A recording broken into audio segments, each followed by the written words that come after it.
Hello, friends. We are back with the Chris and Ryan show, and today we are joined by the wonderful Roy Ritchie. Roy is an online coach and nutritionist hailing from Aberdeen.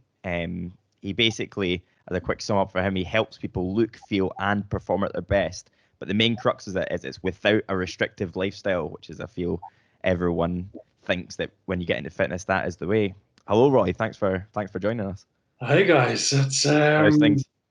very very good. I'm very very humbled to just be speaking to you this morning. So things are great. It's Friday. I've got this weird mantra thing as well. Ever since I used to work in corporate IT, I just viewed Friday as a good day, regardless of what was The start happening. of the weekend. And obviously, like I'm self-employed now, so like the Friday doesn't have the same feel about it, because I work on a Saturday and Sunday, but I still carry it on. So even this morning when I was doing some journaling, I was just like, it's Friday, here we go. So Amazing. Well, yeah, thank you for coming on. I appreciate it. I've followed you on Instagram for a while now, and this is how we sort of came about everything that you do, and you're just so positive, and the information that you put out for the world, completely free of charge on your Instagram account, is fantastic. So we thought we need to get this guy on the show. Love it. brilliant. Which is fantastic. But what we're going to do is we'll start out like we do with all our guests. If you can give us a quick sum up of everything that you sort of do and a sort of life story from when you're young coming up through life, and we'll go from there. Sure. Where do you want me to start? Just what I do at the moment, or? Yeah, what you do at the moment, and Cool. then we'll go to younger years. Yeah, no problem at all. Well, what I do at the moment is as you mentioned there, I'm an online coach. I'm a nutritionist and fitness coach. So I do work with one-on-one in person with people, but obviously we're in middle of a pandemic at the moment, so everything is online. But basically, I help people who, as with the good old Instagram bio thing, I do try and help people feel better, perform better, and without that restrictive lifestyle. But how I do this is, because so many people do focus on specifics like, oh, someone needs to lose weight or someone needs to gain a bit of muscle and stuff like that. But I love to look at things from a behavior standpoint. So a behavior and a more positive standpoint. So cultivate more positive behaviors through, how can someone become stronger? How can someone move better? How can someone enjoy exercise and training, enjoy food, enjoy their body, and put all these things together? So if you look at my content, especially when it comes to fitness, some people specialize in, training and exercise specific. Some people specialize specifically on the nutrition side of things. But I look at all three of them. So the third one being, again, the mindset and the habitual and the behavior standpoint, because mental health and behaviors is something that I've really had a fascination on ever since I recognized my own mental health issues. And the more I started to get into nutrition and exercise and training, I started to see how important a role that plays into both of these things.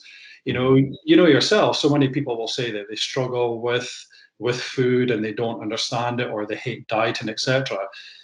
And the food in that isn't the issue. It's the habit, it's the behavior, it's the perception towards it, or the environment. It's the same thing with training. You'll see people, they're maybe nervous about going to the gym, or they'll go to the gym and they'll maybe have a bias for or against a certain exercise type. But again, it's not that, it's the issue. Coming back to the mindset. So I like to look at all three of those things, and depending on a client, whether they want to move better, get stronger, gain some muscle, look better naked, or have a better relationship with food, or enjoy food within a busy lifestyle. I mean, everybody's busy, so Yeah. but in what context, So it's really as it should be. It's client dependent, and I just scale it back and make sure that I'm using these. If you're listening to this, I'm pointing to my ears. Less of the mouth side of things. and just work with the client side by side, however long that takes, because you've seen it yourself. You'll see these things, oh, do this in 10 weeks, do this in 12 weeks. But if someone wants something to be effective and dramatic and longer lasting, because that's ideally what people should be aiming for, is longer lasting, and it's going to take as long as it needs to take. For some people, they may be more receptive, and it may take a lot quicker. But for some people, it may take ages. It may take like a year, 2 years. You can't put a timeline on these things. But then I guess this is where things like social media itself, etc., they play with people's emotions and expectations, and so that can be that's where, again, the mindset thing comes into play. Sometimes you've really got to work on communication key first, and recognize how key it is, and work back from there. But I could go on about this stuff. Amazing. I think that was a really, really good sum up of everything that you do, and it gives the listeners and the people watching a really good insight to start things off. But that's what you're doing just now. How did you get to this point in the first place? What have you been through in your life that got you to the point of turning into this amazing online coach? I'll give you the too long don't read. Otherwise, it could be like a 3-hour episode. You know what? I mean, it won't be the first time we've done an episode that long. Just like challenging Joe Rogan now. But I mean, I was actually born with a defective heart valve. So if anybody knows anything about that, the mitral valve in my heart was underdeveloped. When I was 11, I contracted a virus and it damaged the valve, and it's still damaged to this day. It's one of these things that I'm eventually going to have to get an operation for, and I'm just trying to prolong it as much as I can. At 39-year-old, I'm doing all right so far, but the idea of someone cracking open my chest is not something I'm looking forward to. So anything I can do, dodge that, I am taking. Anyways, as I was growing up here in Aberdeen, I wasn't really led or guided toward learning things and being more intellectual. So I never really picked up a book properly until maybe like my late 20s and stuff like that. So, when I finished school and stuff like that, I kind of just fell into, I had a lot of issues growing up from a mental standpoint, a lack of belonging. I just always felt dumb. I just always felt like I was so far behind and whatnot, and so many things. So when I left school, I just wanted to leave school because I hated it. I didn't feel, like I said, I didn't feel like I belonged there. I was bullied to a degree and whatnot. So any excuse to get out, I took it. Now, I guess here in Aberdeen, the big thing here is the oil industry. So many people just get into oil. It can be easy money for some people. So for me, that's what I kind of thought, okay, well, that's what I need to do. I just need to get out of school. I need to earn some money. So I went to college, and for a number of years, I tried many different things. I tried a little bit of construction, a little bit of engineering, and then I eventually said, you know what, I'm just going to try the offshore thing. Again, it seems to be where the money is, etc. I was 22 at the time, and I had a lot of issues. I think it's easy for me to look back on hindsight, because things like mental health awareness is so, it's almost everywhere now, or it feels like in my world anyway. And I try and talk about it as much as I possibly can. But back then, I'm talking about what, 20, no, sorry, 20, geez, about 15, 17 years ago, mental health was not a thing. If you spoke about it, it had a huge stigma. So, and I wasn't even aware of it myself. So again, I had a lot of issues and I just didn't know. And I remember being on the key side, working with two older guys who were in their 60s, and they said to me, what do you want to do? What do you want to do with your life? I said to them, I was like, I want to go offshore. And they kind of laughed at me in this, no, you don't. I was like, I do. And they were like, you don't. Look, we've done this all our life. We regret it. Like, go and find something you're interested in. And I'd always been interested in tech and kind of computing and stuff like that. You know, I've always been a big gamer as well, you know, so I kind of thought, right, okay, I'm gonna look into this. This is an interest of mine. Let's see what it goes. So again, the following week, I went to apply to uni. But I didn't have the qualifications to get into uni because, again, I left school as quick as I could. So I didn't have the qualifications to go into uni. So I had to do a year in college first, and then fall into my second year at uni from then. So I went into IT. I've got a creative, you know, if you look at my Instagram, when I've got the time to be creative, my content is creative, but that's just me as a personality. I grew up, you know, like drawing a lot. I love writing now. You know, I do a lot of personal writing for myself as well as like content creation and stuff like that. I love photography and a number of things now. So when I was younger, I just wanted to have another way of expressing that. So in the tech world, I wanted to go into development, so like websites, graphic design, etc. So when I finished uni, there was nothing. I then realized there's nothing really up here like that. So if I wanted to cultivate that and yeah, just follow that mindset and pathway, I had to leave Aberdeen. And at the time, I was in a long-term relationship, and yeah, and it just wasn't on the card. So I just fell into the different side of IT, the more support, the more engineering side of things, and whatnot. So I was in that for years, about 7 years or something. And again, this is a hindsight thing. Now, this is something I'd say I say to people all the time. Even I've even got some clients who ask me for this advice because they know I've been through it. Now, when you see like messages and red flags and all these things, you should take notice of it. Like, why are you unhappy? Like, why do you not like this, what you're doing, or the environment you're in, and all these things? And I was never happy in IT. I wasn't happy in my relationship. I was never happy in IT. In the 8 years I was in IT, I had 9 jobs. That sums it up. Oh, so you were in the industry for 8 years. You weren't in the job for yeah. I was just like. So okay. in 2 of those jobs, I was in them for 2 years each. So in 3 years, 4 years, I moved jobs like every 6 months. You know, because I was always following. What I was doing was I was trying to follow something that the industry, it's almost like a format. So it's like, right, if you're interested in this, then this is what you've got to do. So I was more following a format, what I thought I had to do, as opposed to what I wanted to do.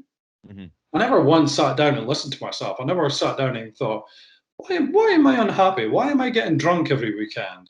Why do I get up dreading Mondays? Why do I look forward to Fridays? You know, and all these different things. It just, I had such a negative mindset, and I just didn't understand it. And like I said, I mean, when I started to read, it was more like biographies of people that I was interested in, maybe like musicians, etc. Again, I was never led into any of these things. I was never led into like travel and stuff like that, the things that I do and love now. And it was an interesting one when I was 30. So I'm 39 now, which I absolutely despise. I've got to admit, guys, I'm not handling it well.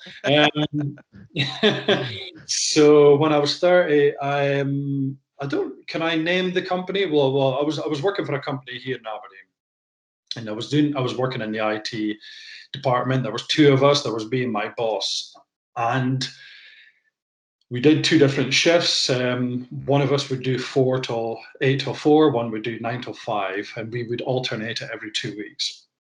Now, at the time, Netflix had just become a big thing. And I remember when I really got into the show 24 at the time with Jack Bauer. I was obsessed, man. I was obsessed. I was like, Jack Bauer's the boss. So the thing is, when I was doing the 8 till 4, so my boss wouldn't come in till 9. So the first hour, instead of actually like looking forward to my day, planning ahead, maybe teaching myself something, like educating myself to be a better like IT engineer and something, I was watching an episode of 24. And then when my boss was in, I would start, I kind of been going to the gym for about 2 years at this point. So again, I'll wrap up the IT part, and then I'll come back to how I ended up getting into like fitness. And I was kind of into MMA at the time. I was getting into UFC. I started to go to like a local martial arts club. And so I was watching a seminar, and one of the guys in the seminar, he says, whenever he takes on a fighter, and he needs to make sure that this person wants to pursue a fighting career, so he would always give them this book called The Alchemist. And I was kind of like, okay, that's quite interesting. So I went and bought it. I'd never read a book like this before. I don't know if you guys have read it before. No. It's by an author called Paulo Coelho, Brazilian author. And it was just before I got my driving license, so I was getting the bus every day, and I was on the bus, and every day I'd never read a book like this before, and it just opened my eyes, opened my mind. You know, if you want to go down the Matrix route, and I was just like, holy shit! Like, what is this? I've never been led to think this way before. That there's like a pathway, or there could be a pathway, or you're not supposed to conform to like society's, direction for all these different things, and it just made me really think differently. And I remember sitting there and just being like, I am so unhappy. I am so unhappy. This was that sort of turning point for you, where everything just sort of you saw that everything that you were just like, this is not for me. Yeah, everything. Who I was as a person, I didn't like who I was. I realized that the relationship was not for me. I'd been in the relationship for years at this point. I realized that the career wasn't for me. Everything I was doing was not for me. And I just kind of thought, oh, what do I do? Like, what do I do here? And then I started to think, well, I need to change something, and this is not a career for me. I need to change something in my life. So I started to pursue this. You know, I took what I gained from The Alchemist, and I started to pursue like blogs and again, people who think that way, you know, like growth mindset and stuff like that. I'd never been exposed to any of this before. I'd never been exposed to any of this. I had always been a negative minded person for years. Like growing up, I'd always been like quite bitter. Why are those people? Why have they got a good life and I don't? And all these things. So I became like very negative and very bitter, and I didn't, and I never understood why I didn't get the things that I wanted in life and all these different things. It sounds a bit woo-woo, but again, this is what happens when people go down a pathway of like a victim mentality, or, oh, I can't be bothered doing this. It's so easy for them, blah, blah, blah, and all these things. So I started to pursue this growth mindset, and I started to learn more. And as I said, I mean, I'd been going to the gym at this point for a couple of years to pursue like my own fitness goals. So at the same time I was doing this, I was always learning about nutrition and exercise. So every evening I'd be looking at blogs, websites, and whatnot. So I'd be educating myself and practicing it all the time. And then people at the gym started asking, "Can you help me?" And I was like, "Nah, I'm not qualified, I'm just trying to do for myself." And then there was one guy, he's actually a business owner here in Aberdeen. There was one guy here, he says, "Look, I will pay you to help me." And I says, "Look, man, I'm not qualified. Like, I don't know enough. Like, I'm self-teaching myself. I don't know what I'm doing, if it's right or whatnot." And he says, "Look, I've been to 3 of the personal trainers in this gym, and none of them have got a clue what they're doing. You do. You clearly do. So I want you to help me." So I just said, right, this is what I don't advise this, by the way, but I I guess this is what, in hindsight, this guy gave me an opportunity and I took it, and just says, okay. I didn't know anything about business or putting a plan together or nothing. So I says, look, man, I'll try and stick something together. Da da da da da. And I think I charged him something like 90 quid, and that kind of got me going. And in hindsight, I've actually still got the plan that I gave him. Still got it. Framed and on the wall. Oh, guys, like honestly, I pulled it out. I think it was a few months ago for one of my posts, and I was like, you know what? It's not actually that bad. It's like the principles are right. I wasn't doing it for quick money. I was clearly like trying to apply evidence and stuff. Like I was clearly lacking many things, but yeah, there were some bits there I thought, you know what, like that works. Like that's true. But yeah, so I mean, and then from there, I remember I signed up for everything. Any course I saw or whatever I was signed up, I was like, I need to learn more. I need to know more about these things. I need to know more about nutrition. I need to know about training. Da da da da da. I didn't know what the difference was between bodybuilding and like CrossFit. I didn't know that CrossFit was different to like powerlifting and stuff. I just wanted to learn. I wanted to learn anything about exercise and training and movement. Same with nutrition. I didn't know the difference between like keto and like carnivore and stuff. I didn't know the difference between these things. I was just like, oh, like what might work, like why does this work, like why does it not work, and again I was always applying it. And then one day I signed up for this website. I came across this website called Elite Fitness Mentoring, and I was like, oh, what's this? So I signed up for it, and it was this Cockney guy, Luke Johnson, and he's like, oh, this is how you can be an online coach, this is how you can start an online business, blah blah blah. And I didn't know anything about this. For me, if you worked in the fitness industry, for me, you were a personal trainer. You were what I saw in my local DW gym, which is now closed, unfortunately, due to the pandemic. And every time I was in there, that's what I would see. I would see the personal trainers just standing at treadmills, counting reps, and they didn't look like they cared about what they did.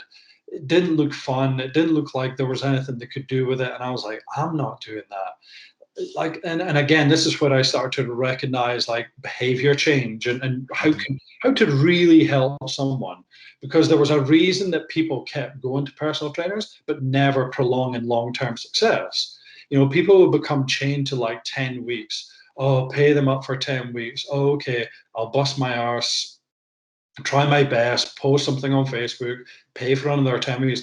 But they would always have to slog through as if they were like going through like SAS, who cares, wins. Or, half of them were being treated like they were going into like a bodybuilding show and stuff, but they weren't. There was like Paul who works in finance and Susan who works in like recruitment and stuff. They don't need to train like that. Like, and there's a reason why they didn't understand it and a reason why they struggled, So I wanted to really help someone. So when I met Luke online, he showed me that you don't need to be a personal trainer in a gym. You could do this stuff online, but this is how to. He showed me a whole different world, again, of practitioners, educators,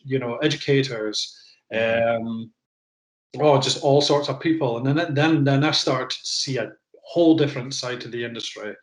And that's when I realized, okay, personal trainers are just people that are in the gym that are doing that thing. But that's almost like, I'm not saying that all personal trainers are terrible, because there's not, because I know some excellent personal trainers and they love it. And that's what they love. And they're very good at it. And they've got great businesses and great reputations. But that's all. The problem is that's almost like the entry level for the fitness industry. You get your like level 1, 2, 3, and then you're in a gym. So it's almost like someone's handed you your provisional license. So when you get your provisional license and then you get your license, you can't then go and drive F1. You've got to learn how to drive. So to learn how to drive, you've then got to become a better driver. You've got to educate yourself on, to become the F1 driver, for example. It's the same in the fitness industry. If you get your like level 1, 2, 3, whatever, people wear it like a badge of honor, but all it is just like an entry. They've been given entry. They've then got to say, well, how good do I want to be? What am I interested in? And they've then got to keep investing. Mm-hmm. And that's what Luke showed me. And then once I saw, okay, this, I could start a business here. I could start a business and grow my life and do something completely different. But my fear then was, I'm 30. How can I start again? How can I start again at 30? I started to really check out my relationship as well. I recognized it was ending. I recognized I didn't want to be here in Aberdeen and the life I had, all these things. I recognized I didn't want any of these things. So I had to start making steps to move away from it. But then again, that was my fear. I'm 30. Like, how can I start again at 30? So I started to look at blogs and stuff. And then I started to learn that you can change your life at any time. There was people putting up things in forums and stuff. Oh, I changed my life in my 40s, my 50s, my 60s. Even like, you're looking at people like the guy who, I can't remember his name, the guy who started KFC. He started KFC in his 60s. And so I was kind of like, oh, okay, so I'm actually, this will work. Colonel, what's his name? Colonel Saunders. someone. Colonel Saunders. What a man. 60 plus club. And that's it. And when you look at all these folk, there's so many examples of it. I mean, there's high level folk, Yeah. But then it made me think, right, okay, well, I'm not stuck. I can do this, but I just need to do something. I need to pursue it. I need to learn. I need to follow it. And so that's what I started to do. I started to just write, okay, well, I need to get qualified first. So I went through a qualification through an American company, and I says, right, until then, I need to still be in IT. So I left I left that job I was at. I'm not going to name the company. I left the job I was at, and I went to a different one. And was this still in IT? Yeah. I was still in IT for another 2-3 years after that. Right. Uh-huh. You know why? Because I was scared to make the step. I was building things. So I'd registered RX2 Fitness. I was going to courses all the time. I was, I signed up for like a fitness mentorship group that I'm still a member of. And I've had the privilege to do a number of things for them now.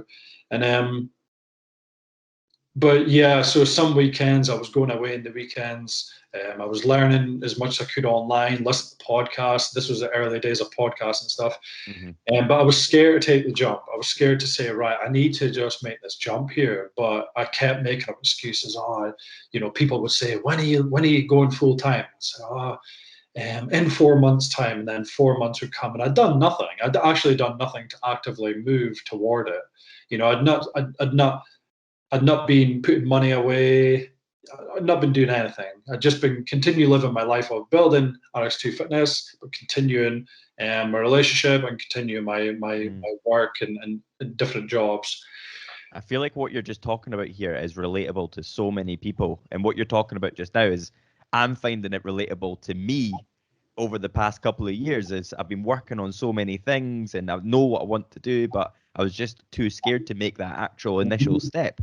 You're just like, fuck, what if I do it and it doesn't work? What are people going to think? All these things go through your mind. But then once you actually make that step, that's when the good things start happening, isn't it? Well, you hit the nail on the head there where you said, what will people think? People will back you. The right people will back you. If people care about you and you've got the right people in your life, they'll back you. They'll support you. They'll listen to you. They'll put a roof over your head if they need to. They'll put money in your bank if they need to, etc. Mm-hmm. But the people who do have a negative opinion of them, then fuck them. Like, they're the people who don't matter, And like you said, if you fail, like, why did you fail? Like, why did you fail? What did you learn from it? Is it something you need to just like, regroup and say, right, okay, oof, I wasn't ready to make that push yet, so I still need to do X, Y, Z. There's a combination of these things, and like I said, I wasn't doing anything. Mm-hmm. And I ended up working for one company, and I was there for 5 months, and that's when everything hit rock bottom, properly rock bottom. My mental health, everything went rock bottom. And I was in this job, and I hated it. I genuinely hated it. Now, I use that word very. I'm very careful. Hate's a big word. A Very, very, very yeah. big word. Like I rarely use it, but I use it this time, so it was true. I hated it. It was an environment. It was a toxic environment. It was like it was a medium to small company. How the company was run was very negative as well. And I just came in every day, and I was like, oh, I just don't want to be here. And I think they saw that I didn't want to be there. Every so often I was going to the bathroom just to go on my phone. Every lunchtime I was studying. I was studying for my qualification, because in my mind I couldn't make the jump to be full time until I got my qualification. So every lunchtime I had all my books. I was sitting in the canteen, and my mental health just got worse. Again, my relationship was just getting worse. It'd been bad for a while, but we both recognized that. I think we were both just kind of hanging on, sort of thing. Mm-hmm. And so I had a toxic environment at work. I was coming home to a toxic environment, but I was trying to push my life forward while just being in a very, very bad space mentally. And so I was in that job for about 5 months, and no, about 3 months in, the relationship ended. Now, there's a whole host of reasons for it. I made a ton of mistakes. I didn't know what I was doing. We both made mistakes, but this is why I look at the importance of communication now. But anyway, so that I actually allowed the relationship to fall apart. Like, I made mistakes and the relationship ended, and but I allowed it to just go. I need to.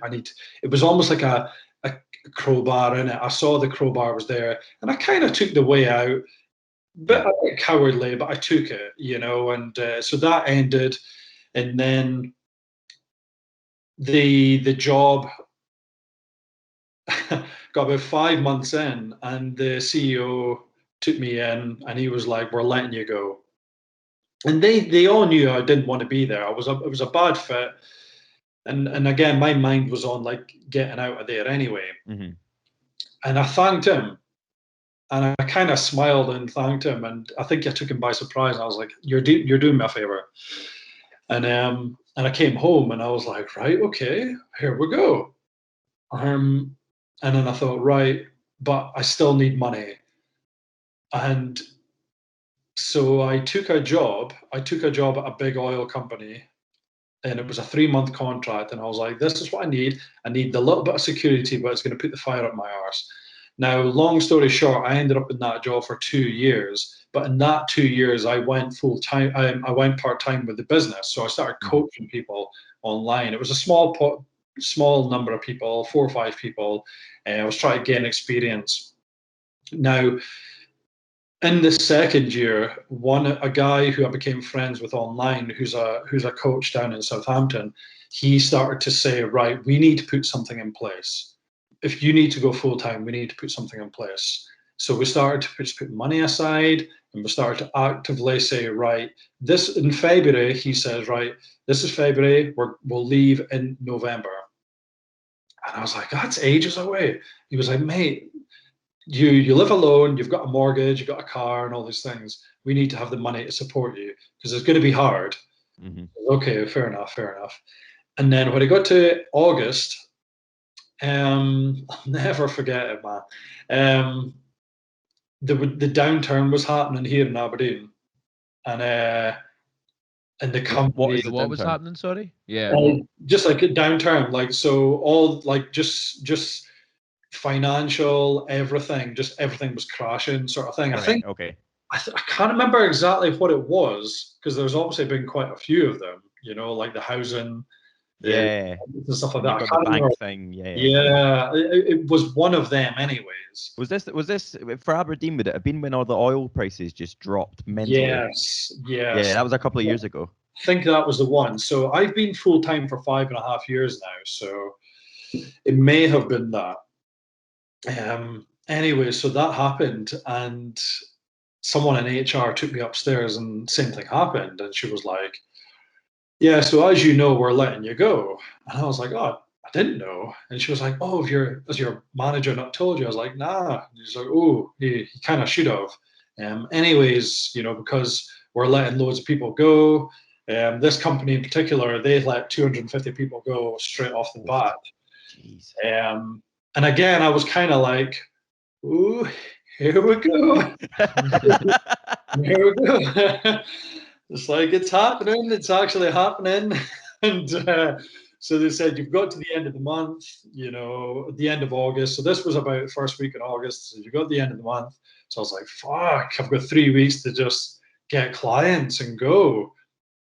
And that was it. So I was pushed. I went into September, had a handful of clients. I took out 4 credit cards because I had to live, Yeah. like the 4 clients, because what I was charging at the time was peanuts, and it took me ages to put up my prices. And so again, I had to run a mortgage. I had all these bills and responsibilities. I lived alone, so I was like, oof. So I took out 4 credit cards. I racked up a lot of debt just trying to get this thing off the ground. And you guys will know, some people, it's the fight or flight thing. Some people buckle under pressure, and for me, if I'm backed in a corner, that's where I swing. And that's what happened. I was like, here you go, like this is what you wanted, so you fight for it. And that's pretty much what I done. It's an interesting one. I kind of smile about it, and it's a bit emotional as well, even thinking about it, because how much mistakes I made, in relationship wise, personal, a number of things. And even between then and now, like I said, I've been in it 5.5 years now, and the business is astronomically growing, especially in this last year. I can say, touch wood, and thankfully say that I'm one of the people who have actually done quite well in this pandemic. Mm-hmm. But again, I've done well because, again, pushed into a corner. What do you need? What do you do? And I was like, right, I'm not happy with the direction. I wasn't happy with the business. I think I was putting out the wrong messaging. I was doing a lot of things wrong. And again, I said, right, I have to invest here. I have to invest to grow. So I invested in a business coach. I invested in a copywriter. And I says, right, I can't afford these things because business is tanking. Within the first lockdown, I lost like 50% of my business. And I was like, right, okay, I could either sit and say, right, well, let's hope it improves. I worked my arse off in the first lockdown, but I was like, right, I've got to dip into my savings here. I need to get out of this. I don't not only need to get out of it, I need to thrive in it. I need to get out of this like properly and crush it, for a better term. So I mean, I know I've just fast forwarded like 5 and a bit years, but I mean, that's kind of how I got up to that point. And like I said, the first number of years after I went full time, was there. That's a whole different story in itself as well. But yeah, I mean, like I said, I mean, I've been chatting here for about half an hour. That just talk about that bit, and that's only skimming it as well. Yeah. So I mean, that's not even touching on the mental health side of things, or the mindset, or anything like that. Mm-hmm.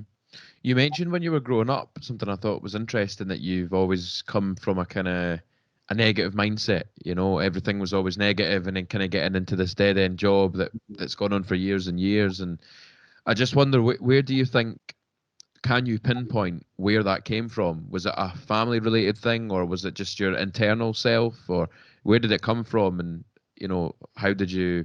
I know you kind of explained how that moment when you found out, Yeah. that you're like, oh shit, this isn't really Yeah, me, I'll if you know what I miss mean. book. Where Yeah, did I'll the go. negativity come from? You know what? I can't remember if I read this or I heard it on a podcast or something a while ago. But I remember this discovering the difference between nature and nurture. Like how was someone developed? What's more important, nature or nurture? Now, obviously, if I get this right, nature is, again, your upbringing, your parents, the first number of years of your life and stuff like that. And some people were kind of looking at the pros and cons of which one plays a bigger role in your development. And I started to see, for me, my nature, like my upbringing, everything, my environment, everything, cultivated that. I absolutely love my mum, but my mum and dad they're not very educated people. They come from a different generation, so they weren't huggers. They weren't like, I love you to their kids and stuff like that. Again, it's a generation thing and whatnot. And it's something that they were never taught, so it was never brought onto me. So I kind of look at that. And again, it's an environment thing as well. A part of that nurture thing, I've got a few friends who are still friends to this day who are growing up. But everything I was exposed to, my entire exposure, like that's all I knew, and I had a pretty rough upbringing, I'm not gonna I don't talk to my dad. Like my dad was a nasty guy. He was absolute piece of shit. And I stopped talking to him years ago. And I lived it kind of in fear with him. My older brother had a lot of mental health issues, what I see in hindsight. He passed away a number of years ago. And sorry to hear that. no, thank you. It's it's just I'll brush over it, but it's kind of one of these things a little bit, Mm-hmm. Well, it's the whole thing was based around, again, being dumb, not being good enough. So when you see things, when you see other people doing well, or like other, I would see other people like families and friends and stuff. They seemed happy. They were loving. They were together and stuff. And all I seen was experience was fracture, was what's wrong, and all these things. So they just built on that. And again, when I was like kind of bullied at school, I was bullied at school for my height and a combination of things. So it just layers upon, it was layer upon layer, and when you've got so many layers, or you go so far down that, you believe it, that's your belief system. Your belief system is you're not good enough, you're dumb. I remember being at school, I just felt stupid. I would try and copy people. I would get anxiety, whenever I was put in the spot, so many things. And and this went on for years. Like, once I became a teen and started to go out to drinking, again, I relied heavily on alcohol to again, to be confident, as many people have and continue to. So many things. And it just built upon that. I became very unhappy. I became like I said, a victim. Developed that victim mentality of, Mm-hmm. why don't I have this? Why do they have that? And what I started to do from there was just look for shortcuts all the time. Look for shortcuts. How do I get more money? So again, that's why I fell into the oil industry, trying to get offshore. How do I get money by doing very little? How do I get it next week? Not how do I work for this? And all these different things. And what I recognized was, and again, I looked at the nature and nurture thing. And the nature thing I've recognized has become super important to, not just to me, but I think it's important to everybody. Now, for me, I found it later in life. Like I said, once I got into the fitness industry, once I started to build the business, I exposed myself to a different world. I started to read, I started to meet people at conferences. I love traveling. Traveling is something I've always wanted to do, but never done it. And once I started traveling, I started to learn more about, different cultures, taking responsibility, all these things, and I was just exposed to a totally different world I'd never been exposed to, and I was taking responsibility and ownership. I thrive on hard work now, on the process, on learning, getting to know people. The thought of me, how I think now, even 10 years ago, would have never happened, because I would have rejected it. And a part of that was just working for it, because I'd never been taught to actually work for something. Mm-hmm. So I mean, I think both sides of that coin plays a role. But I think, your parents, even if you do have I'm not going to sit here and say poor me. Oh, I was in the worst environment ever. There's people who've had it way, way worse, and there are people, and they'll continue to. But once you get out of there, it's then your responsibility to recognize, well, where are you taking that? Where are you moving into? Mm-hmm. But I moved from that negative into a negative. Now, I had positive people in my life, but I viewed them as, again, me versus them. Even though they were friends, and even though they were people I liked, I continued building on that negative. And again, what I recognize now, in hindsight, was I had a lot of mental health issues as well. But again, it just wasn't recognized at the time. So, it's a bit of a long answer there, but hopefully it makes sense. Mm-hmm. Yeah, no, totally does. And I think the kind of follow-up question I've got on that is, I'm just thinking about the people that might be in a similar position, somebody that's maybe feels like they're in a dead-end job and maybe hasn't had the best support from their parents, or maybe haven't had the best start in life. How can somebody find out in that kind of self-discovery within themselves sooner than you did? How could somebody shortcut that and actually identify it? Because I always think that's the first problem with it, is people, like you said yourself, how do you identify? How do you look in the mirror and know that there's something not right?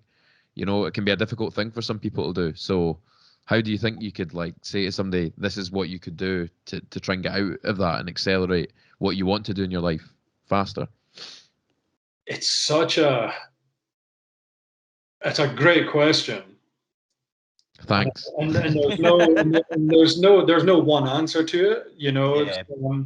I can only answer it based on my experience, based on what I know, but based on other people that I know who have done different things.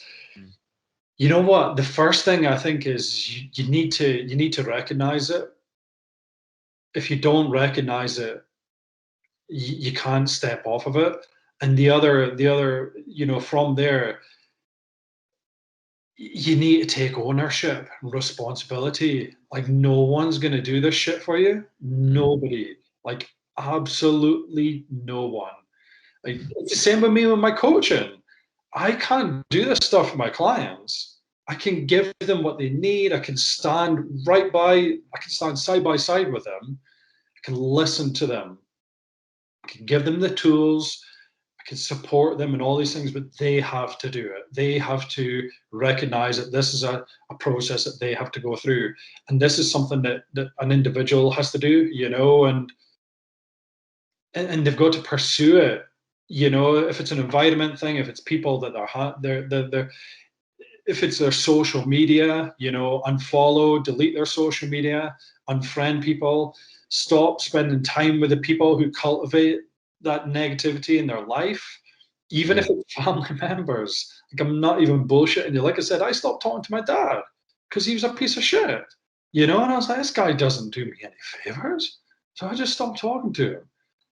I don't regret it. I sometimes I think about him and say, I don't want harm on him. I sometimes think, I hope he's all right, But again, it's even the people, my circles are completely different now than they were 10 years ago. But I had to do that. I had to move away from people. I had to just cut them off. I had to stop speaking to them. But then you've got to then do the opposite. If you're moving away from something, you've got to be moving towards something. So what does that look like? What does it look like? Is it people? Is it your environment? Is it the city or town you're in? Is it your job?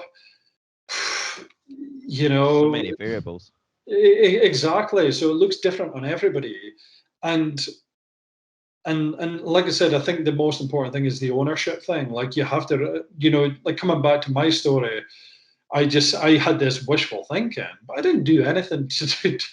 Like I had to be pushed. I had to be pushed, and then was like, oh, I need to do something here. But you have to actively seek something. And I'm not talking about something dramatic. I'm not saying turn your world around in 2 months or 2 weeks or whatever. Like just one thing. Like what's that one thing that's going to make a change that you can start to implement every single day, and then work off of that. You've got to move away from something by stop doing some actions in your current existence while then including things in this existence that you're trying to develop, if that makes sense. So you're substituting behaviors, you're substituting actions, you're substituting habits. And when you do that, it then what you can then start to recognize is it starts to change your way of thinking. And you start to say, oh, okay, I see this now. I can do this and I don't need to do that. I'm kind of going off sideways now, but again, again, there's so many variables. Everybody's different. I've got my experience. I'm continuing to experience and develop myself, but I've seen it in so many different people who have gone into not just the fitness industry, but I've encouraged so many people to say, like, pursue this, pursue that, and I think one of the things is you can't rush this stuff. You're literally trying to change years of wiring, years of it. If this is something you've grew up with, you've been taught, you've been bred, and this is something that's into your behavior, your relationships, your level of thinking, all these things. So you're trying to change some of that, and you can't rush that. So it's kind of like, again, if I look at things from a fitness perspective, if someone's been doing fad diets for years, like 8, 9, 10 years, they're not going to change that in 2 months. That's going to take a while to change because it's a behavior thing. It's an environment thing. They've got a belief system. They maybe believe carbohydrates are evil, sugar is toxic. They need to be on lower calories. They need to do loads of cardio. So they've had this belief system for years.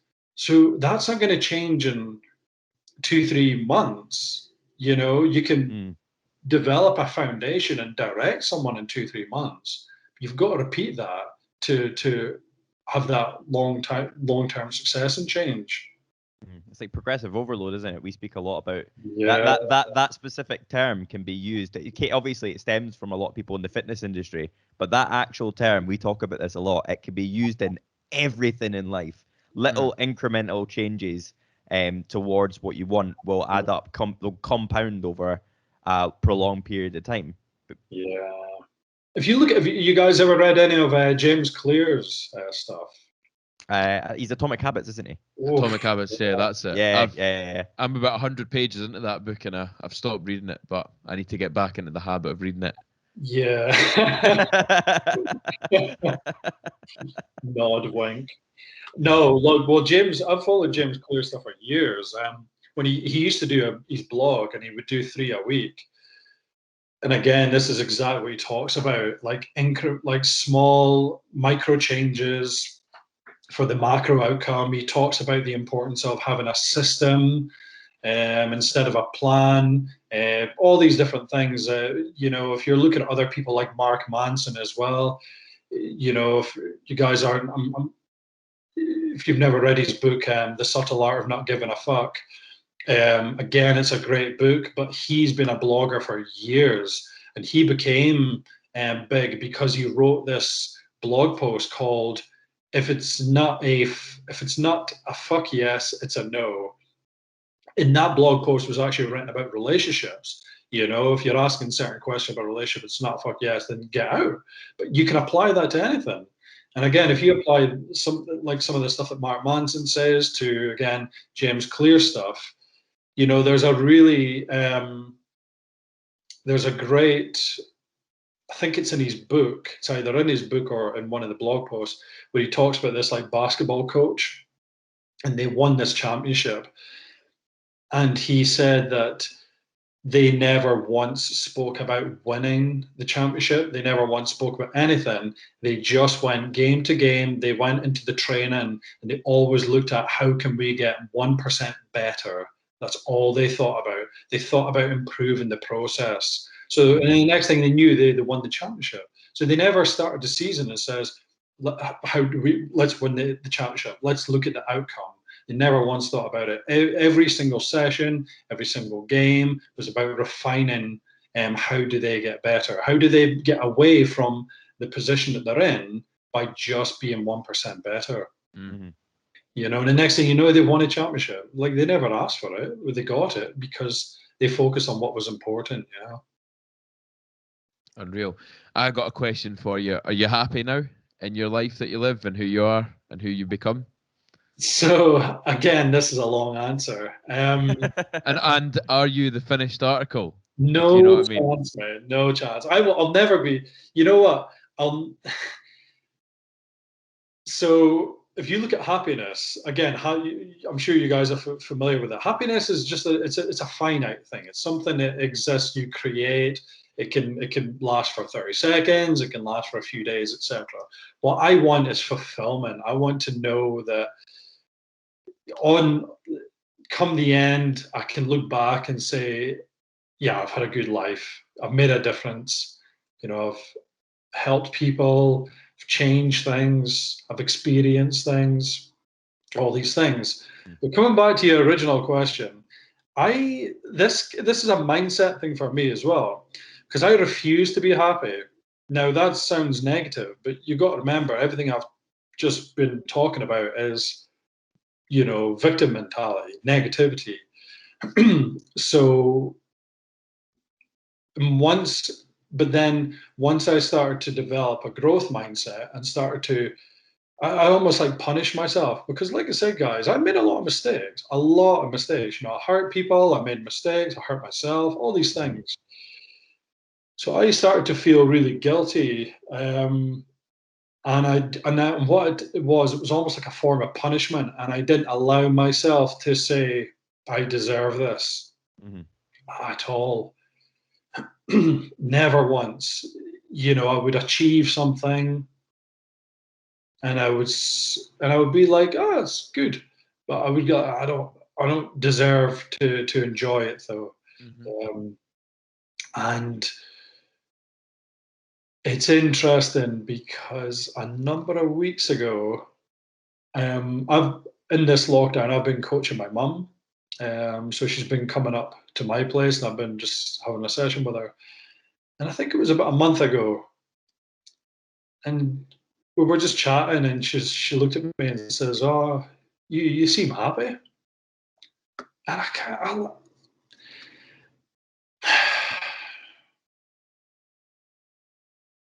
and I didn't, usually I would reactively just be like, don't make me cry too. But usually, every single time I would reactively go, nah, forget it. And I sat and I let it land. And I let it land. And I looked at her and I just said, hi, I'm happy. Amazing. And that was good. After all these years of sort of putting yourself down and all these sort of things, and you've just finally let it actually sit in with you, and it's just amazing. Yeah. It's an interesting one, you know. I mean, holy shit, guys. But yeah, I mean, and even at the moment, like I'm having my struggles the same as anybody. You know, like I said, I live alone. I'm working on things, and I try and make a point of checking in with people as much as I can, not just clients, but friends and family and whatnot. And I was speaking to a few people this week, and they were like, "How are you?" And I was like, "Yeah." Like I'm not gonna sit and brush it over and be like, "Oh, I'm good," you know, because this is how things work at the moment. Everybody's like, "Yeah, I'm good." they're not. So I'm trying to be like, oh, I'm okay. You know, like work's good. I'm busy. I'm trying to stick with my habits. I'm still training. I bought a new bike last week, so I'm trying to cycle and stuff. But you know, one of the things that I'm well aware of is I feel lonely. You know, because I'm not like, because that's all I'm doing. I'm sticking with a routine until I get out of this, you know, lockdown and stuff. But I think, like, I journal most days, and it's kind of like, you know what, I feel happy today because, you know, and it could be because of the smallest thing. And I think this is where things like reflective practice and gratitude and these things, you know, they can sometimes people get like they get weirded out with these things, especially in the UK, you know, and oh, it's a bit woo woo. That sounds a bit like, oh, you should be going to Bali or whatever. And it's like, no. There's evidence. There's evidence behind this stuff.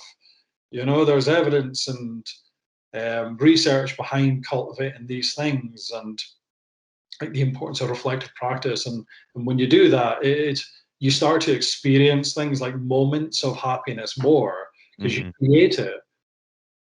But you recognize that you create those moments of happiness not just because you've created it, because you've taken the time to recognize it.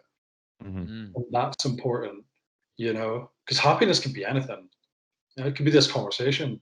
Yeah. You know, There's a good book called The Power of Moments. I don't know if you've read it before. No, never. And that talks about creating and manifesting good moments, the power of moments, and how important moments are, you know, and like you say, if you recognize it. So yeah, I like the way that it's not about being happy, it's about the fulfillment every day, you know, and just maintaining it rather than trying to be high, or, you know, because you just crash when you're too high, you know. So it's about maintaining it. That's it, because everybody's always trying to keep going up, you know, that linear. Like, again, I'll relate it to fitness. You know, if people try to lose fat, they're just like, oh, why does the line not just keep going down? It's like, that doesn't exist. Like, the line fluctuates. And it's the same with, again, you mentioned before, progressive overload. Progressive overload, the line doesn't just keep going up.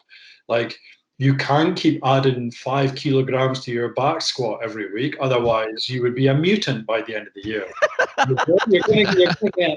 You're gonna get weeks where you know you need to back off. You get weeks where the weight stays the same, you know. But again, what you're trying to do is just like, where's the line going? There's a term for it, but it's gone. But no, it is it's moments, and even when you've had a shit workout, even when you've had a shit day, you can't tell me at the end of a shit day, if you sit down and think about it, you can't find one good thing that didn't happen in that day. I refuse to believe it, unless it's obviously like, you know, unique circumstances like clinical illness or whatnot. But yeah, which is where reflection really comes into point. I think the term that you were looking for was like success in everything you're doing isn't linear. It's not it's not just that straight line going up. I always see there's a graphic that always goes about, and it's that people think success is like this, and it's just a straight line, when in reality it's just this big massive squiggle going all about the place. Totally. Yeah. Trends, that's what I was looking for. So like a downward trend or upward trend. So if you're following an upward trend, you know, great. But so sorry.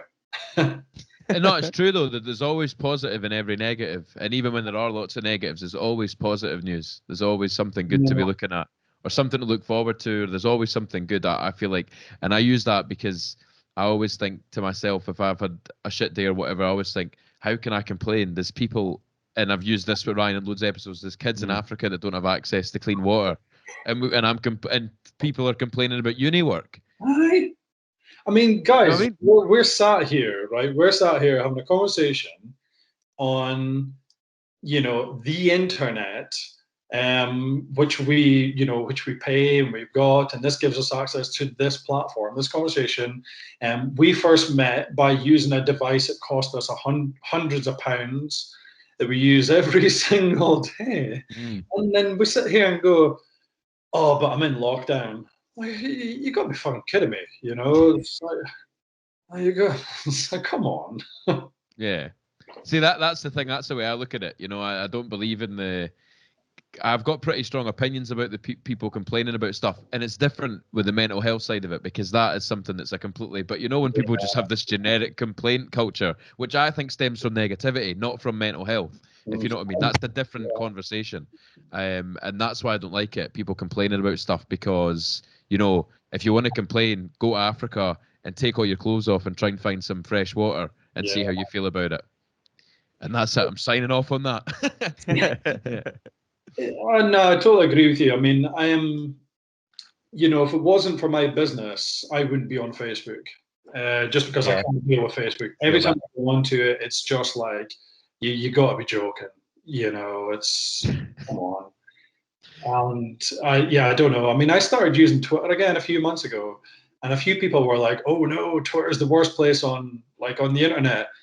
And I was kind of thinking, I don't know what you're talking about. Like, I quite like my Twitter, but I've set my Twitter up to be a good environment. Yeah, I was about to say that. It's like Twitter is that what Twitter and Instagram, because you can specifically follow and unfollow whatever you want. You can cultivate those platforms to be exactly how you want it to be. Whereas Facebook, you're following people, and it's normally people that you know, and you have to put up with whatever bullshit that they want to put on. Twitter and Instagram, you could just be like, nope.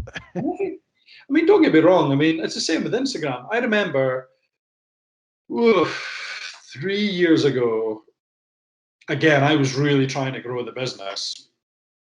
And I was trying to find ways to create good content and, again, grow the business, get clients, da-da-da-da-da. And I was following people, and honestly, guys, every day I was looking on my feed, and I was just like, I was coming off my phone on Instagram, pissed off, triggered all the time. And I'm like, why? Why do I feel like I'm not moving forward? And why am I getting triggered? What it was, I was following people I just didn't like. Yeah. I followed people that I didn't care about them. They had a poor message. The conflicting biases, etc., a number of things. And I was like, what the fuck am I doing? And I remember sat down one day and I was following about maybe like 1,000 people. And I just went, boom. I spent about 45, 50 minutes and I just went, I don't know who you are, don't like you. I had a like a checklist of why I should keep or unfollow. And I must have been about 500 people. And I just do it every so often. And I'm like, right, why, sometimes I'll go through my feed and I'll be like, who is that? Like, I see a post, I'll be like, who is that? And I'll look at their profile and I'll be like, oh, okay, I see why I followed them, but I no longer need to follow them. And I've said this a few times on my Instagram. I've said to people, if I make you feel like shit, if my posts or my message or whatever makes you feel like shit, unfollow me. Because I don't want you to feel like shit. I want you to come onto my platform. I want you to learn something. I want you to be able to talk to me. I want you to go away feeling like you've, like you can apply something to your life, your fitness, your diet, your training, or whatever. But if I say something that's triggered you, ask why it triggers you. Because is it me or is it you? Because that's a key thing. Like, again, why are you triggered? Is it your problem or is it something else? But then if it's my problem, or maybe it is your problem, and maybe my content is triggering something that you're not working on. Maybe my content has triggered something that you're hiding from and you're not ready to tackle.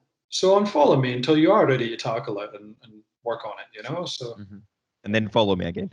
Yeah. Speak to me as well, because I like it when people speak to me. So. Just to give the listeners some background, what is the actual size of your business? How many clients have you got, and that kind of thing, just so people can get an idea. It's an interesting one. My mum actually asked me this week. She was like, "How many clients have you got?" Because I've took on 3 new clients this week. Wow, that's a lot. Yeah, it is. Like, I'm really thankful for it. It's again, what's interesting actually, because my mum asked it and she says, "Oh, I think I'm working with about 35, 36 people at the moment." I'm probably going to have to cap it soon because it's a lot of work. I put in a lot of work into each client alongside everything else. But in terms of the size of the business, I mean, yeah, I mean, how you could measure it so many ways. Yeah. Yeah. I mean, you can measure it financially. You can measure it with the clients. You can measure it by, are you helping your clients? And you can measure it like, are you moving the business in a certain direction? Again, with the client numbers, about mid to late 30s. It's growing though. You know what though? It's hit a nice tipping point recently.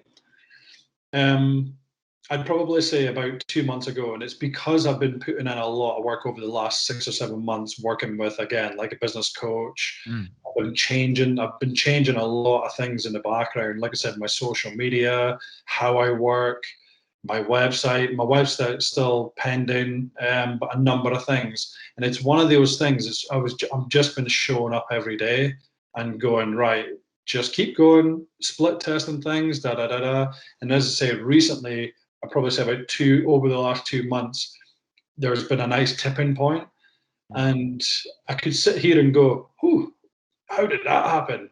But I know how it happened because I keep showing up, and I've actually been working on things, So this is something that we talk about a lot as well. Is that the work that you're doing now, you're not going to see anything that you're doing right now until 6 months, a year down the line, and then all the work that you've done now is going to show then just exactly what you're saying there, and all the work you're going to be doing then you're not going to see for another year. Well, that's it. And I guess like it's similar to, again, we'll go into the fitness concept, and this is where people are trying to maybe, like, I don't know, transform their bodies. So we use the word transform because I personally quite hate it, but it's there. But if someone's like, right, if someone looks at me and then says, right, I want to lift like him or look like him or whatever, I'm like, you got to remember, this took me 10 years. I didn't sign up for a plan and achieved it in 6 months, and I made a lot of mistakes, da da da da da. And I think once people realize that, because this is the double-edged sword of the industry. Yes, some people have programs. I used to have an 8-week program, but I would make people aware and say, look, this program is to develop a foundation, but you still have to go further. Like, you've got to go a lot further. Like, you're going to achieve something within 8 weeks, but it's not going to dramatically change your life. And like you said, and everything we've spoken about here, like moments of happiness, like changing your life, career, relationships, whatever that may be, it's you're not going to see the fruits of that until you actually sit back. And one of the things I would say is ask yourself honest questions. Like, how many people say that they're trying and they're not? They'll maybe post. I see this in the fitness industry. Like, someone will say, how do I grow my business? And I'll look at their social media, and they've put up like 3 posts this year. And I'm like, put up 3 posts on Instagram in 3 months, and you're asking why your business won't grow. Oh yeah, but I don't know what to put up. Well, you're educated, you work with people, listen to them, answer their questions on social media. There's it stuns me. It stuns me how many people are just not willing to try, but they'll complain that nothing's moved forward, But, yeah. Like you say, nobody's due anybody anything, and it's up to you, and it's on you as the individual to make it happen. Nobody's going to do it for you. You'll be judged on your actions, not anybody else's. That's it. So you won't know this, but that exact sentence is from our very first guest podcast. That guy called Big Al that we interviewed. It's funny that you can remember that, and I didn't even. No, it's true though. It is true. Like, it is all on you to make things happen. And I think when people realize that, the sooner they realize that, the easier it is for people to make things happen, because they know it's like, oh, nobody's going to do anything for me. I need to do it. I need to phone the people. I need to research it. I need to read the books. So 100. You know what? I put a post up, I think it was about a month ago, and it was directed at someone. I'm not going to say. And I was just having. It wasn't a client. It was someone I know. But they were complaining to me about stuff. And I'd been, and this person that came to me for advice a few times, and every time I'd listened to them and I'd given them advice, but they didn't do anything. And then they were like, oh, poor me. And I said, have you tried trying?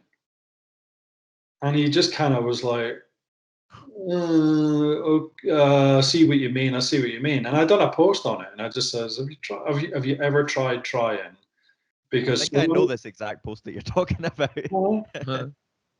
Because so many folk are like, oh, I'm waiting for the perfect time. Oh, I'm trying to find the right diet, or I'm waiting for the gyms to reopen or something like that. And I'm like, but you've still got to try. Like, no one's gonna hand it to you. Remember, it's yes.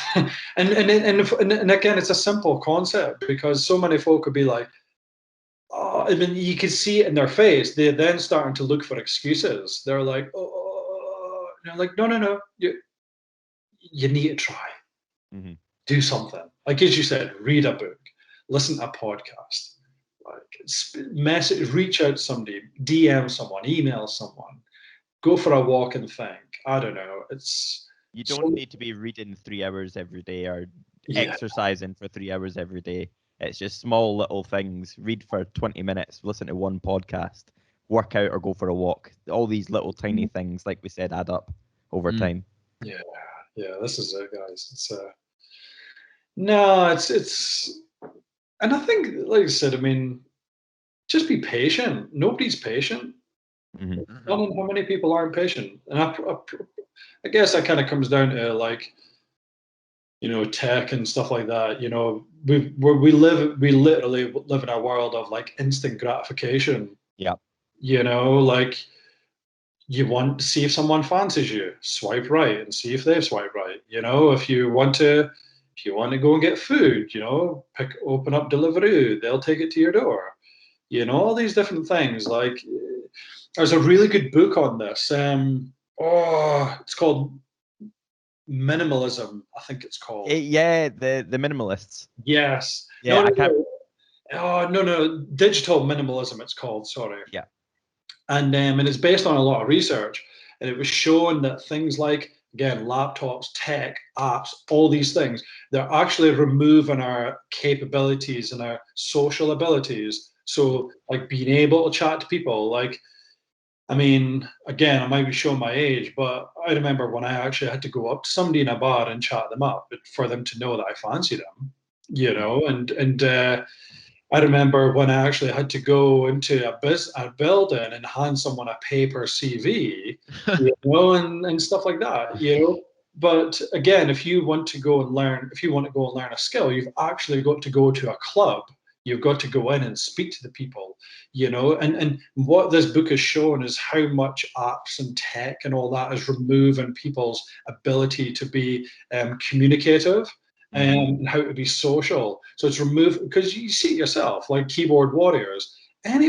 Folk are assholes on the internet. They're absolute arseholes. They're racist, they're homophobic, they're all sorts of stuff, but they wouldn't say that to your face, because they can't even probably have a proper conversation to your face, because they probably don't know what proper grammar is, or how to actually open a conversation with people, or carry a conversation with people. It's mental. It's actually mental. That's amazing. I have one question before Ryan, because we'll wrap things up. Ryan asks a question, but my question to you is, what is next for you? What does the next 5 years look like? I know it's a long way away, but do you know? Do you know what you where you want to get to? Kind of. Actually, I've done this little bit kind of exercise again with my business coach recently. Now, there's a guy. Sorry, it's a little story.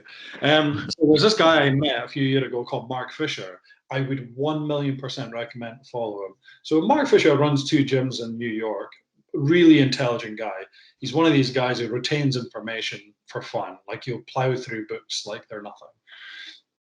And I've met him a few times now, and he did a conference down in London, and he spoke about a 5-year thing. So, when you guys will maybe worked for businesses before or companies, and they'll say, oh, where do you want to be in 5 years? Like, you can't say that. Like, you can't say that. Like, there's who would have preempted like this year, and that's throwing a spanner into anybody's plans.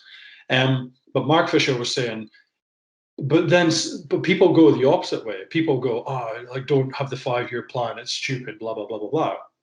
But he was saying to combine these, because you know where you want to take your life. Like, you've got an idea. Like, I'm sure you guys have got an idea of what your life you want your life to look like, how you want to feel, where you maybe want to be, how you guys want to do with this podcast, etc. Yeah. So you've got an idea. So that gives you direction. So with Mark Fisher, what he says is you've got to have an idea. Like, what are you visualizing? And then just direct it. So if it happens quicker, great. But what that also does is it clarifies your decision making. So if someone says, "Oh, I've got. Do you want to go and you should read this book? Is this book going to help move you into that direction, or is it just going to delay it?" So you can say yes or no. So it clarifies your decision making on that 5-year plan. And ever since I've done that, it's made things so like, it's ridiculous how many books I want to read, but I'm like, oh, it doesn't fit with where I'm currently at, so it's not going to work. And again, it helps things like, again, life, all these other things. So anyways, now that I've given you a bit of background on that, I would love to move out of the UK. Like I said, I love travel. I've just never done it. I've always been somewhat scared, but once I pursued traveling, I loved it, and I don't know where yet. I spent some time in Australia a couple of years ago, and I loved it. Like, actually, like, the sun does. I was about to say the sun. What is that? The sun does it for me, guys. Like, I'm such a crap Scotsman. Like, I just don't deal with the cold at all. So I mean, I would love to just experience life, even for 2-3 years in a different country. You know, get out of the UK. I don't hate the UK, but I just would love to experience life outside of the UK.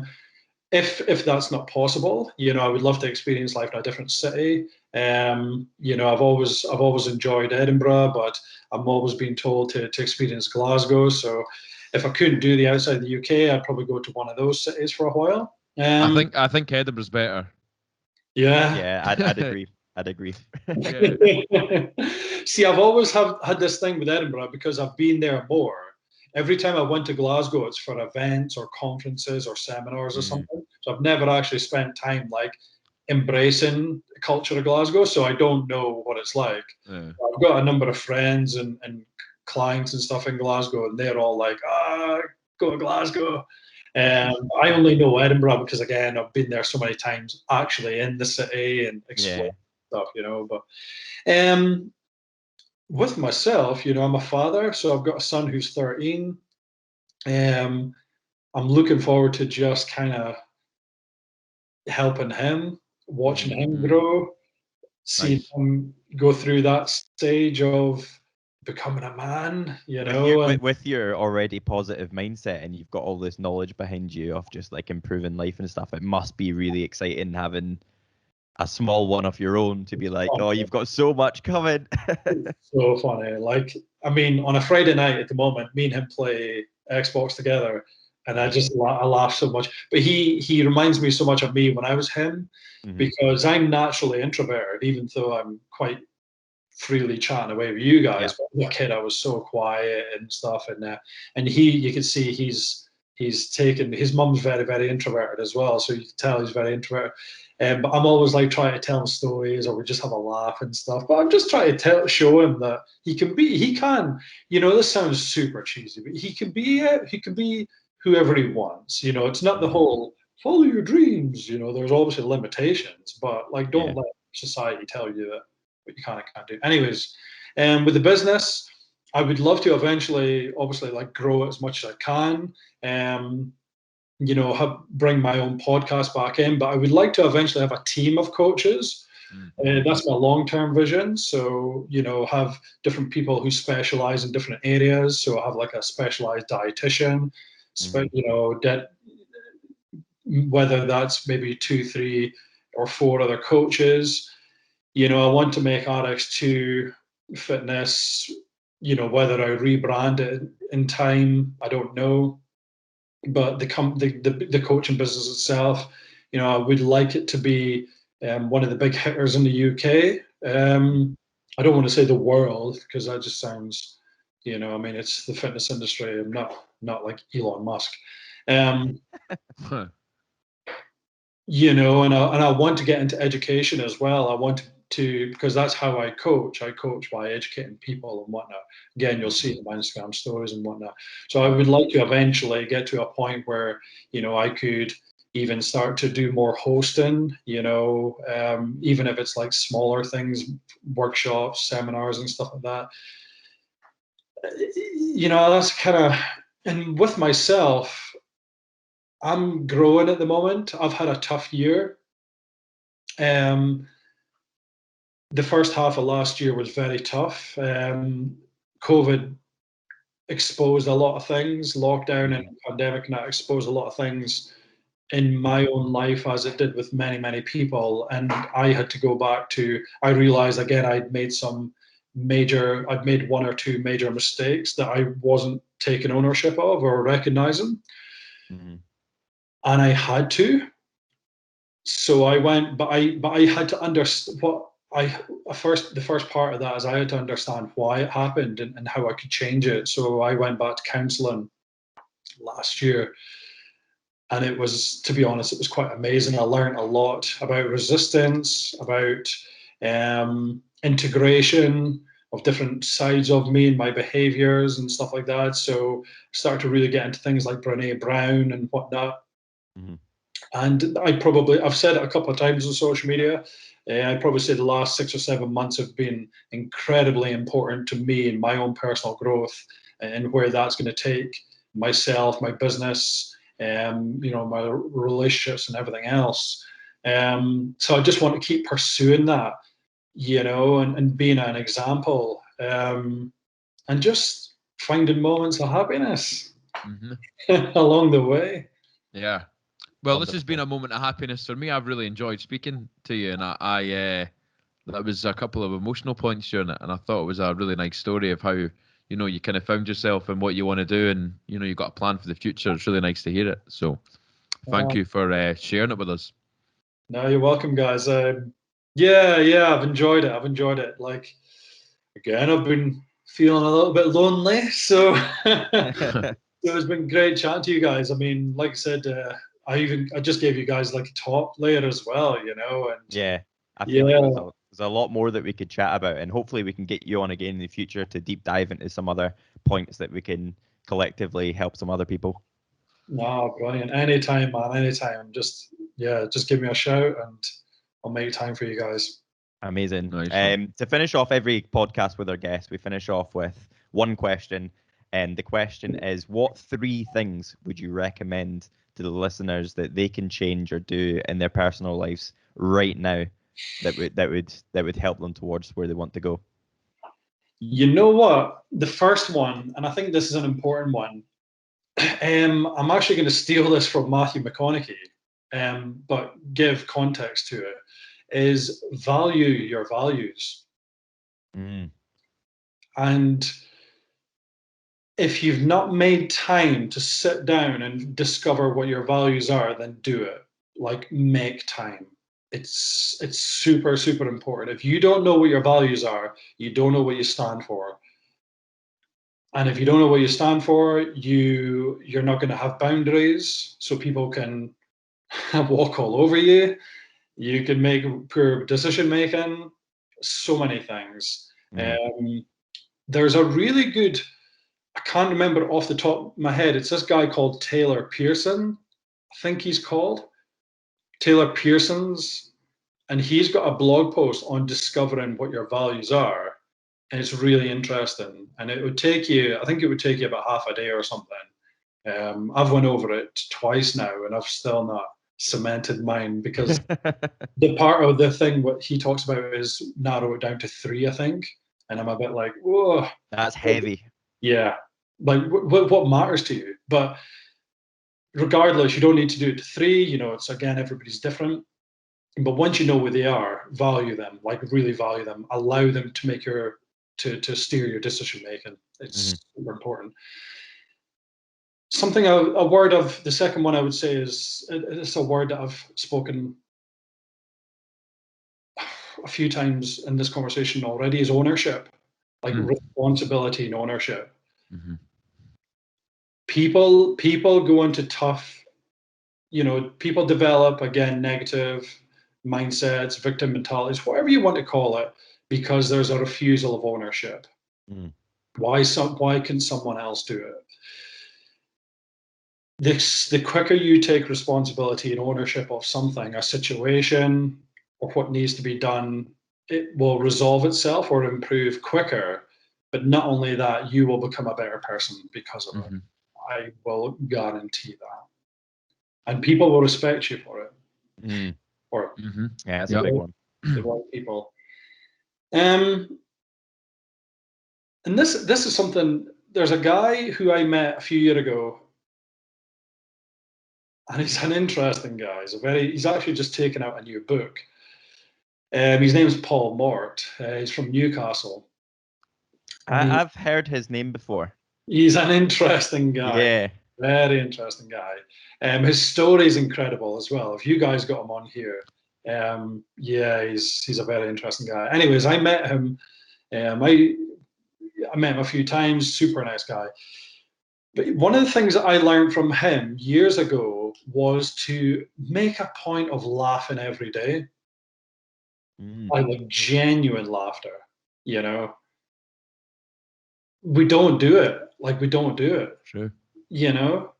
But we might smile at something, we might laugh. Oh, look at, like I'm watching Parks and Recreation at the moment, and there's a few moments in there where I'll give it a chuckle. I'll be like, but how good is it? How good is it when you properly laugh? Like proper belly laughs, like your abs are sore. There's we all have things that we really find funny, like whatever it is, it's something that we've maybe experienced before. Pull it up on YouTube. There's a guy called Jordan Syatt. Again, he's another person who's helped me along the way. Amazing guy. And I had him on my podcast, and he said to me that, yes, TikTok, whatever your opinion is on it, but he says, I just go on it just to laugh at stuff. He goes, I don't take it seriously. He says, because the fitness industry can be toxic, business can be toxic, COVID can be toxic, everything. But he says, when I just want to get away from it, I just go into TikTok and watch stupid and shit videos. And he goes, I just laugh, and so are you guys familiar with Lemmy? Yeah. So, wing sandals. Wing sandals, yeah. So they start the wins against this. so something I've been watching a lot of his stuff recently, so in between tasks and stuff, I've been going onto his YouTube page, and he does loads of Twitch stuff now. He plays games, like whatever games they are. And honestly, I've seen myself sat here pissing myself laughing. And I'm like, oh my God. And I'll just send it to folk. And it's so funny. So my son actually, he was born and he's grew up in Manchester. So I told him about Lemmy because my son's a gamer as well. He's like, who's Lemmy? And he started watching loads of his stuff. But because he doesn't get Glaswegian, I've sent him a few of his skits from his old Lemmy show. And he's like, Dad, I don't know what they're saying. I was like, guys, it's Glaswegian. It'll click. And but even he's just found it funny and stuff. So that's kind of my go-to at the moment, Lemmy. And there's a few folk that I follow who are in the fitness industry, but they just do loads of funny videos. So genuinely laugh every day. And how good does it feel when you experience? It's incredible. And there's always something you can find funny. Chris, on the back of that, what do you find funny? What's your go-to thing if you want to laugh? That's a really good question. I was just thinking yesterday I was laughing for the first time actually I noticed in a long time. you know, when you're properly like you can't breathe like laughing. you're burst. You are Yeah, burst. like fully burst laughing, and I was like, in my head, I was like, I'm fucking loving this. This is so good. Like, I wanna like laugh more like this because I really enjoy it. You know, everyone enjoys it. You know, Yeah. when you're like absolutely pissing yourself, and you're just like, it's just something so funny, and the other person you're with is just like laughing in the exact same way. You know, so I don't know what it is, but just funny things I can't think of. I enjoy going on TikTok as well. I was on TikTok yesterday, and I was just like in the group chat we're in, you know, just things getting said, and you're just like, this is so funny.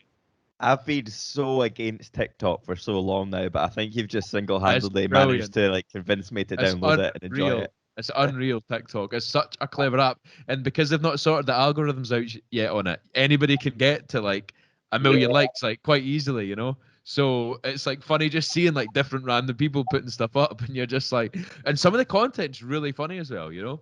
Really I funny. mean, see, some folk have really, really weaponized it. You know, like I was hearing yesterday in a podcast that some folk have actually become millionaires off the back of it. You know, it's mad.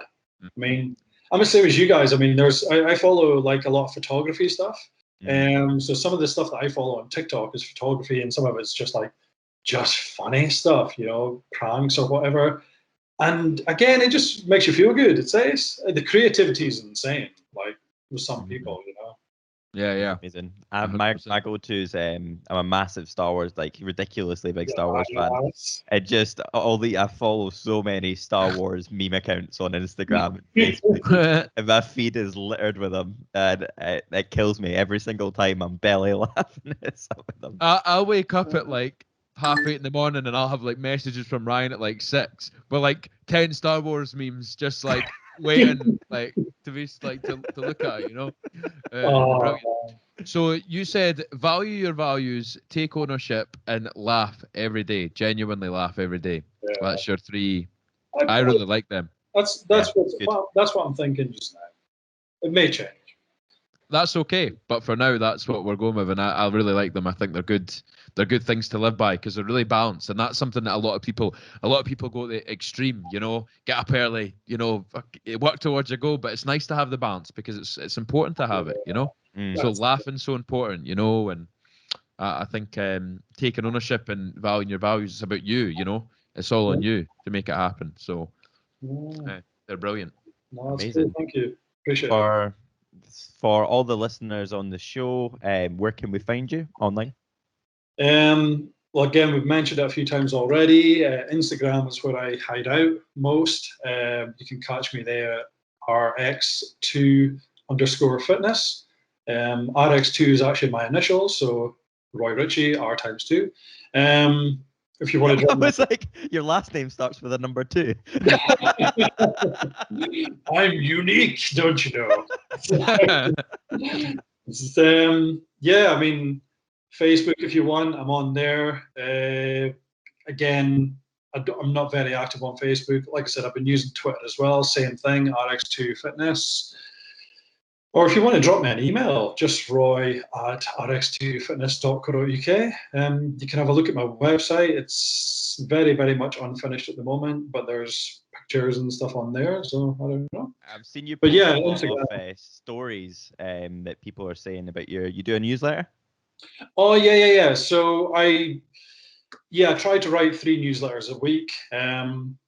One of them's like a roundup of content and stuff like that, and some things that I'm pondering at the moment, whether it's quotes or whatnot.